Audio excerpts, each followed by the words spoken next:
So this here is our third and final card for this class. We're going to be working on black watercolor paper, and we're going to be using some metallic watercolor paints for just something a little bit different. You don't necessarily need to use metallic water paints or watercolor paints for this, but you definitely would need something that's opaque. Even those watercolor crayons, even though they're creamy, they don't show up on the black watercolor paper. So you definitely need to make sure that whatever it is that you're using is opaque, otherwise it's not going to show up. Now, if by chance you don't have black watercolor paper, or you're new to this and aren't quite sure if that's your cup of tea or not, here's a quick cheat. And I'm pretty sure anyone that does watercoloring would cringe to know that, to hear about this, but I have got some watercolor paper and I've got a big Sharpie, big black Sharpie, and I'm just making it black.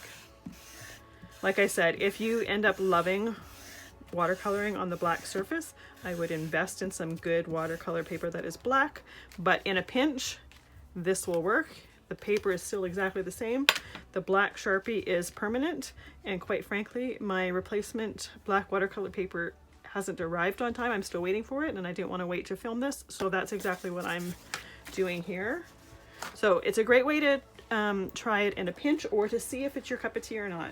There's nothing worse than wanting to try something and investing a bunch of supplies and then realizing that is not your cup of tea, and you have all this stuff that you've invested in, and it ends up being a waste. So first thing we're going to do, I've got my black watercolor paper, or in this case, watercolor paper turned black. I'm going to stamp and emboss my image. So I've got that same watercolor or Versamark pad. I'm going to stamp and press my image firmly on there. The one thing you want to do for sure, if you do use a Sharpie to make your watercolor paper black just to try it, is make sure you give it time to dry really, really well. If the surface is still somewhat damp from that marker and you try to emboss, your powder is going to stick to all of that dampness from the marker. So let it sit for a nice while to make sure it's completely dry. And now we're going to emboss.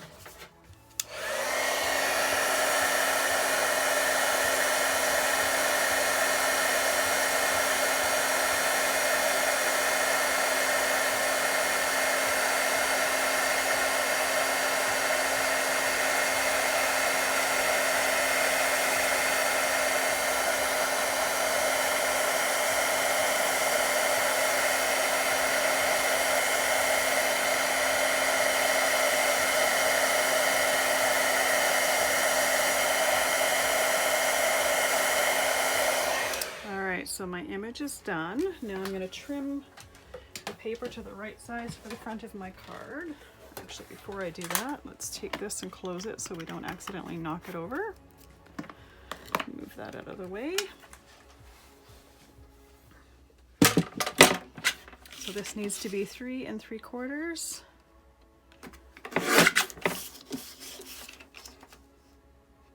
Oh, I actually just cut it too small. Had my eyes on the 3.5 inch line. So 3 3/4 by 5.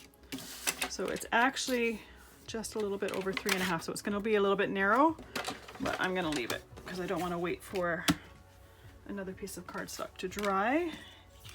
And the watercoloring is going to be exactly the same. So I'm going to use this piece here. No, a little bit wide. That one there is 1/2 inch wide, so I'm going to emboss my sentiment on it. And this one here says, "I'm happiest when I'm with you."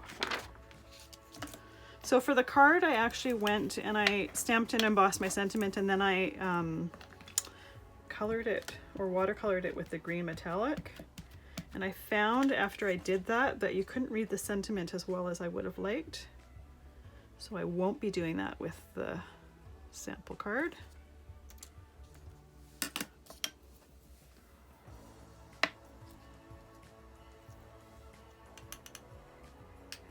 So I got a little bit of a halo here from, I must have pressed the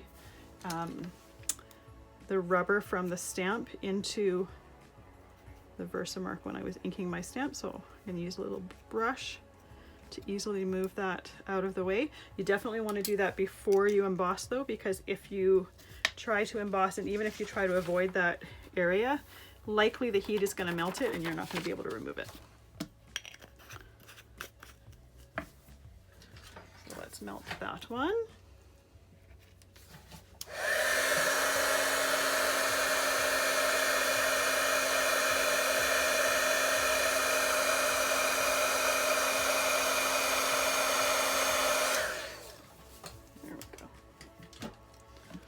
So yeah, that's a little bit easier to read than what I had done for this piece here.